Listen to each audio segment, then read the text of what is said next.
In Transit, the docu-series on Amazon Prime offers us a chance to get to know India's transgender community in their own words and on their own terms. I discussed individual experiences, India's journey on trans rights, and the role of stories in our lives with the cast and crew recently. Zoya, I believe the trigger for that led to creating this series was some of the research that you threw up or you all came across when you created Trinetra's character in Made in Heaven. What was it about that material? What was it about that content that came up that made you say that we need to do more with this? When we started researching for Made in Heaven, the character of Meher was the writer Alankrita Shivastav's idea. And we kind of thought of a storyline for her. And we realized that we didn't really know anything.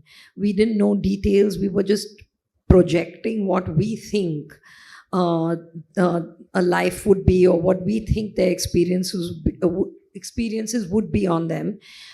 We started interviewing people. We interviewed about 7 women, I think, and it was eye opening. There was a lot of stuff that didn't make it to the show. There was a lot of stuff that did make it to the show. But, and then when Trinetra was cast, she actually went with a fine tooth comb over the characters, changed things, changed lines, changed feelings, changed instances, reactions. And that kind of lived in experience would not have come. I think we saw it a little bleaker than it really is. And that was the learning. And hearing them speak, we knew that they had to tell their own stories. Nobody else could do justice, and that's where the germ to do this came up. And luckily, Aisha was on board and free to take it on, and Amazon Prime jumped at it. So it was really lucky. Aisha, it's very clear in this first episode that we saw, we met about 3 or 4 people, but there are 9 characters in total, 9 people who shared their stories. How important was it, and why was it so important for you to capture this sort of diversity of the transgender experience? People tell us, and when you read about India, logic or what you read tells us that India is diverse, India is multicultural, India is complex, and we were like, let's go look for it, let's find it, and let's see it in our characters. And we went looking, and we found incredible stories. In fact, many more than just 9 stories. माधुरी, मैंने तो यहाँ पे आज सिर्फ एक episode देखे हैं हमने, लेकिन मैंने तो सब चारों देख लिए हैं. आप एपिसोड में काफ़ी बार काफ़ी भावुक हो जाती है. कैसा लगा अपना ये जो जर्नी है, जो स्टोरी है, सबके साथ शेयर करने में, पूरा दुनिया के साथ शेयर करने में? एक्चुअली बहुत मुश्किल होता है कि अपने बारे में, अपनी कहानी लोगों के सामने खुलकर बताना. देखो, एक इंसान के सामने बताना अलग बात होता है, और हम कैमरे के सामने पूरी दुनिया, मतलब पूरी दुनिया आपको देखेगी, आपकी कहानी सुनेगी, तो वो थोड़ा सा दर्पण था, और कि कैसे खुलकर हम बताएं. लेकिन एक माइंड में ये भी था कि नहीं बताएंगे तो लोगों तक नहीं पहुंचेगी कहानी, तो बताना ज़रूरी है. चाहे थोड़ा दर्द हो, जैसे आपने बोला कि इमोशनल तो होगा, क्योंकि जब पीछे मुड़कर कोई भी व्यक्ति देखता है जिसने स्ट्रगल किया है या फिर बहुत परेशानी झेला है, तो तकलीफ़ तो होती है. और वो तकलीफ़ वो सीरीज़ में आपको देखने, अगर देखिए तो आप दिखोगे. तो वो हुआ है, लेकिन मुझे ज़रूरी लगा कि सोसाइटी, समाज के सामने सच्चाई लाना. और टाइगर बेबी प्रोडक्शन है, हमारे प्रोड्यूसर, डायरेक्टर, सब ने वो सच्चाई सामने लाने की कोशिश की है. क्योंकि यहाँ पर कोई स्क्रिप्ट नहीं था, कोई डायलॉग नहीं था. हम जो भी कह रहे, पूरी सच्चाई के साथ जो हम सुबह से शाम तक जो ज़िंदगी जी रहे हैं, एक्चुअली वो बताने का प्रयास किया है. Aryan in the first episode says that we are trying to tell people कि 2 genders है और हम अभी इनमें से इतने सारे आइडेंटिटीज निकाल रहे हैं, but actually it's the other way around, which is इतना बड़ा स्पेक्ट्रम है और हमने उनको दो में लॉक करके रखा है. Sas, tell us a little bit about this particular thought and how you communicate this through the work that you do, through these drag performances that you do, and how do you balance your other life of being a corporate employee? Yeah, so it's a very interesting question. Thank you so much for that. So to start with, gender is a continuum. It's not something which is very specific. When I was very young, when I was trying to explore, when I was trying to connect with my own community, there was this very wonderful activist from my space, which is Hyderabad. And for the first time when I came out to her saying that I'm a gender fluid person, she said, oh, yeah, you are gender fluid, but you're also trans. But to take that particular word, trans, and associate with myself, I was very skeptical. I was like, why is this woman calling me as trans? I'm not trans. It was in that phase where I was trying to understand and recollect of what the capacity of that word was. So to anybody who is born with a certain sex assigned at birth, if they have a dissociation with their sex assigned at birth, they are called as trans persons, irrespective of whatever, if they are trans binaries or trans non-binaries.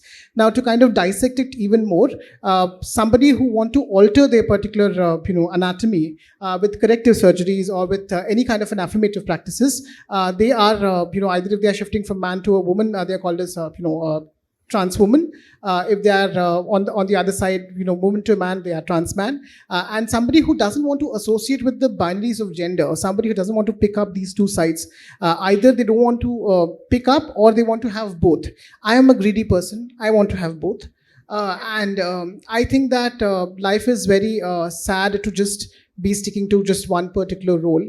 And I think I can embrace both with gorgeousness.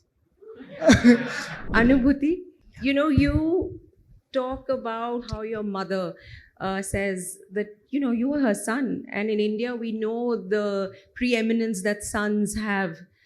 Would you be able to tell us how they came around to accepting your decision to transition to becoming a trans woman, a beautiful trans woman? Yes, there is an arc that will happen with my parents where we will see that how did they come around. And also I think especially here the story was more about how did I come around letting them in. So I think you must have seen here what we were talking about is that I actually came out at the workplace even before I came out to my parents.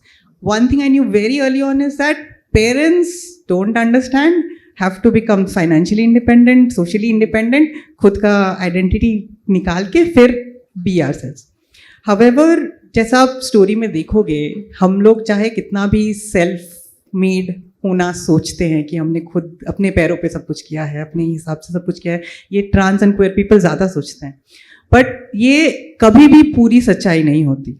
There is always those invisible people who through small changes every day that actually make the difference. Our in transit is not something that happens in one day, it happens through many days. So वैसे ही कुछ story है मेरे parents की. मैं एकदम and वाला spoiler देती हूँ कि आजकल मम्मी कहीं भी जाती है तो फर्स्ट वो पूछती है कि अनुभूति के लिए कौन सी ड्रेस लेके जाना है, वो फोटोज मुझे भेजती रहती है. उनका स्टाइल थोड़ा आउटडेटेड है बट ठीक है, मतलब चलता है.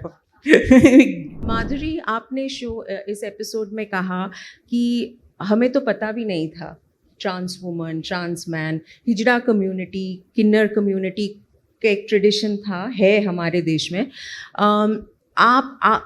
आज आप काउंसिल करते हैं यंगस्टर्स को, आप उनको राह बताते हैं, तो क्या बहुत चेंज हुआ है आप जब इससे जूझी और अब जो यंगस्टर्स फेस कर रहे हैं?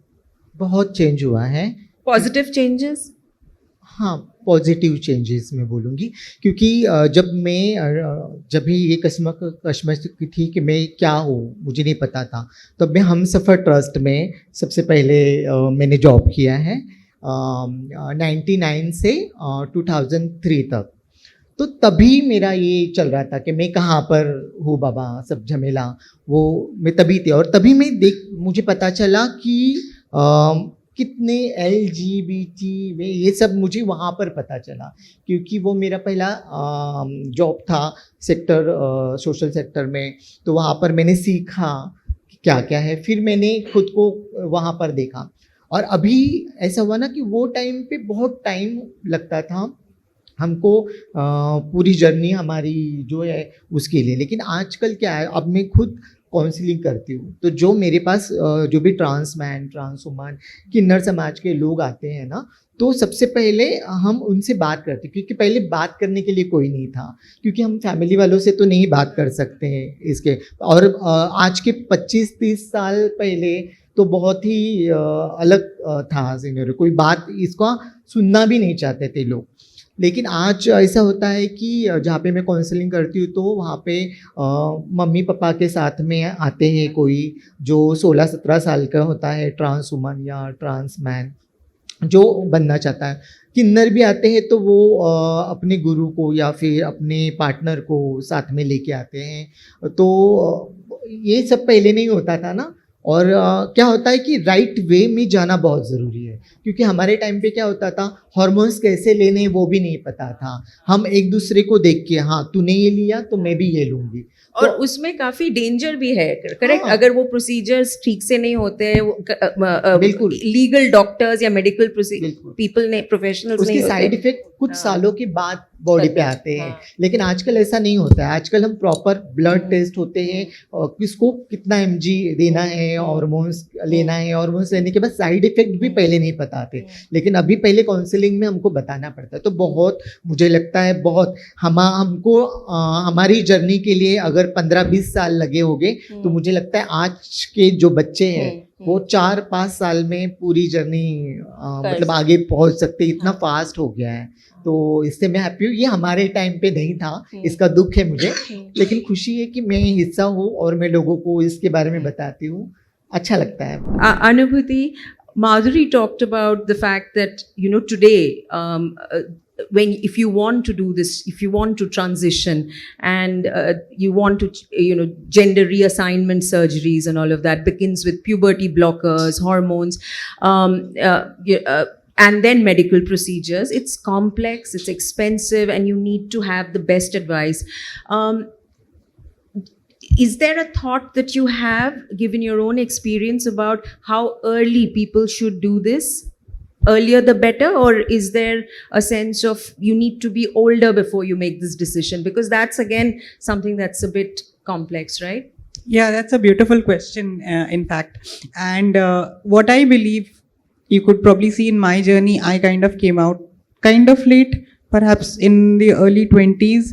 But today,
I remember I was holding to the doorknob of my parents' house, room, and I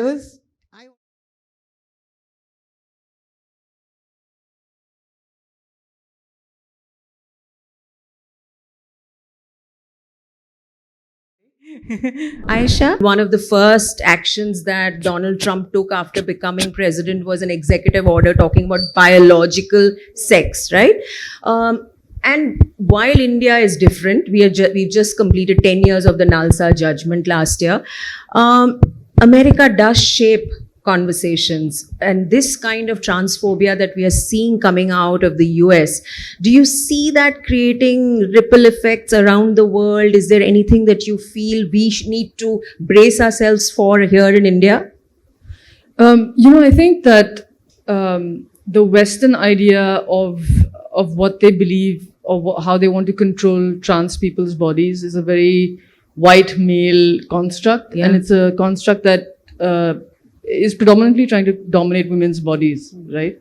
I think the Indian conversation in the trans world, in this trans spectrum, is way more complicated, nuanced, culturally textured in a way which I think that we've tried to represent in our storytelling with our characters.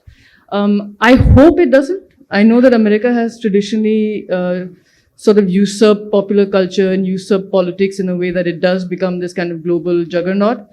But I think Indians are kind of getting quite aware of their own uniqueness, of their own culture, how to express themselves, how to not necessarily have to fit into a Western box, as it were. And I think that we can find our own, way through it. I think so. Zoya, there's Aryan in episode Yes. 1 talks about how Kajal, the character in Hum Panch, was a character which made him feel that, this is who I can be, this is somebody I can identify with. How important is the kind of representation that we are seeing, especially in shows and in, streaming shows, of the queer community, of LGBTQI experiences? I think of any community, of any group, I think representation is very, very key and very important, and especially if you are slightly different from what's around you. And that could be, you could belong to a particular community, you could have a physical disability, you could be a kid that maybe stutters, you could be somebody, it could be any kind of difference. And it can be a very, very isolating feeling if you don't think anyone around you is like you. If adults or older people or your teachers at school don't address it with you, it could be a very scary feeling. So I think representation is very important, especially in a culture like ours where film, cinema, television is the only real pop culture there is. So to be able to see yourself identified, to know that you're not alone, is very, very important. Do you think in India, we are now exposed to a lot of documentaries and we've had a history of documentary filmmaking, and yet somehow it's fiction and the movies and the TV shows that tend to dominate our consciousness, isn't it? So how open do you think Indian audiences are to watching documentaries? Well, I think that people who enjoy them watch them.